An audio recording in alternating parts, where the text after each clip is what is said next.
En esta sesión vamos a ver una presentación sobre lo que son los datos maestros en SAP. Los datos maestros en realidad son una representación de los distintos objetos o de las distintas instancias de cada categoría, cuya información va a ser compartida en todo el sistema. No tendría sentido si estamos fabricando un tipo de material, digamos un tornillo con unas características, que cada vez que lo vayamos a fabricar introduzcamos de nuevo todas esas características, incluso a quién se lo vamos a comprar, incluso cuánto nos va a costar, etcétera. Es por eso que lo que se crean en SAP son lo que se llaman datos maestros, que se almacenan en el sistema, en la base de datos, y se pueden utilizar tantas veces como queramos. Los más conocidos, pues lo que serían materiales que definen, como acabamos de decir, pues, por ejemplo, un tornillo, una viga, una caja, un producto terminado, un producto semielaborado, todos los materiales que se mantienen en stock, incluso algunos que no lo hacen, pues se van a definir en SAP como materiales y es digamos, el principal dato maestro de SAP. Los clientes, por ejemplo, y los proveedores, por ejemplo. Estos son los ejemplos más comunes en todas las implantaciones, sobre todo en que se haga la parte logística.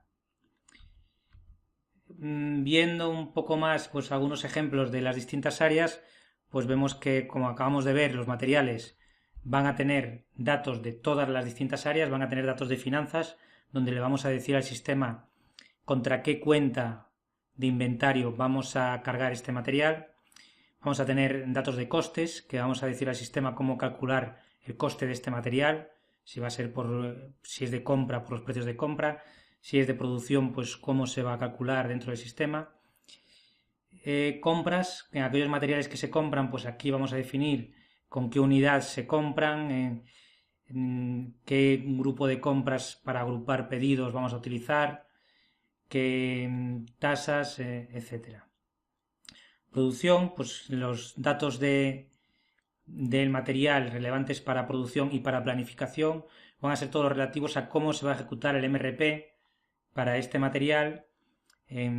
cómo va a calcular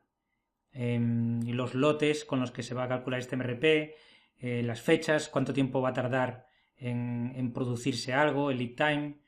todo lo relativo al MRP y también a la producción. Las órdenes de fabricación van a permitir declarar más fabricación de la que tiene la orden de fabricación o van a necesitar introducir una parte de scrap porque hay siempre una parte defectuosa que se va a tener que tirar, etcétera. Y por último, ventas, donde definimos pues en qué organización de ventas se va a vender este producto, cómo se van a calcular sus tasas, si va a llevar IVA, si no, desde qué punto de expedición se va a expedir, etcétera. Como vemos un mismo material, como puede ser, como decíamos, un tornillo o un producto terminado, pues vamos a tener información de muy distinto tipo dependiendo del área en el que se vaya a utilizar. Ya datos maestros más específicos de cada área, por ejemplo en finanzas, pues vamos a tener que definir las cuentas contables. Luego veremos que las cuentas contables es el dato maestro, porque es un dato estable que siempre va a estar ahí,